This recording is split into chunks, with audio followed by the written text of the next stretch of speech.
මෙතන ඉන්න කොල්ලෝ කී දෙනෙක් කෙල්ලෝ පතලා ඇතිද? කෙල්ලෝ කී දෙනෙක් කොල්ලෝ පතලා ඇතිද?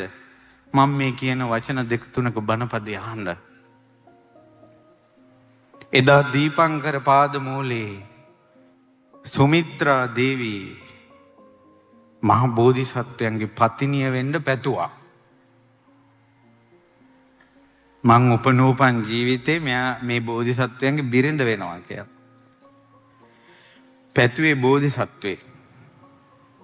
අහලා නැද්ද වෙස්සන්තර ජාතකේ? සුමුදු සුකෝමල් මන්ත්‍රී දේවිය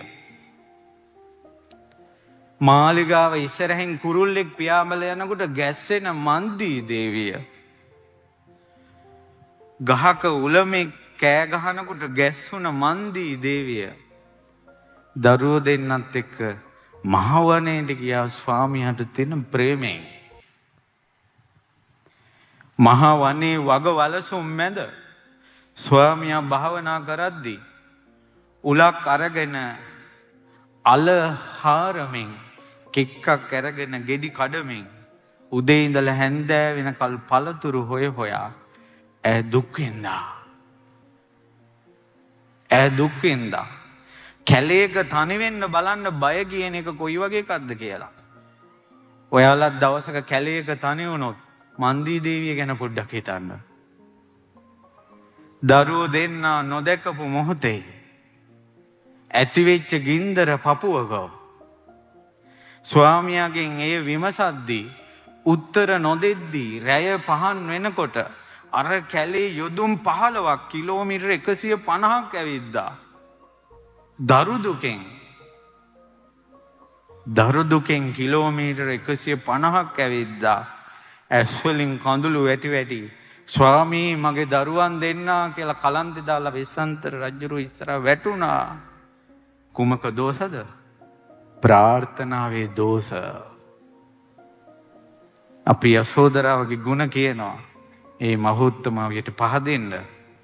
බෝධිසත්වෙක් පතපු කෙනාටත් ඔච්චර අඬන්න වුණා නම්, ඔච්චර දුවන්න වුණා නම්, ඔච්චර දුෂ්කර ජීවිතවලට යන්න වුණා නම්, එදා ඡන්ද කින්නර ජාතකේ සඳ කිඳුරිය වී වනේ මල් හැලෙනකල් හැඬුවා.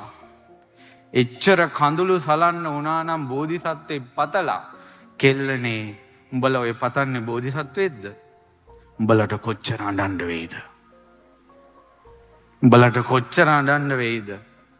කොච්චර දුවන්න වෙයිද? කොච්චර වැළපෙන්න වෙයිද? කොච්චර බඩගින්න ඉන්න වෙයිද? කොච්චර පිපාසෙන් ඉන්න වෙයිද? ප්‍රාර්ථනාවේ දෝෂ.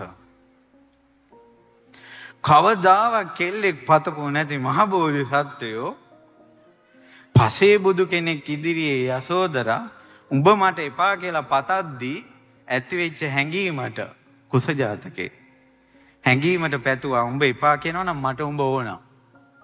බෝධිසත්වයෝ සසරේ එකම එක ප්‍රාර්ථනාවක් කළේ.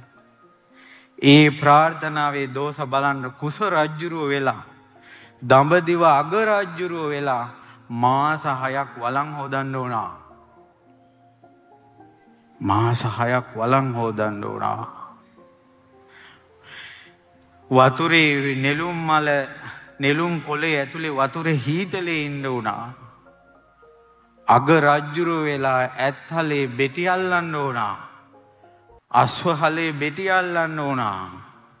වළං කඳක් කරේ තියාගෙන යන්න වුණා. තමන්ගේ අත් දෙකෙන් උයන්ඩ සිද්ධ වුණා. කුස ජාතකේ කියවන්න ප්‍රාර්ථනාවේ දෝෂ. උඹ එපා කියනවා නම් මට ඕන කියලා. කොල්ලනේ උඹලා පතන්නේ යසෝදරාවක්ද ඔය?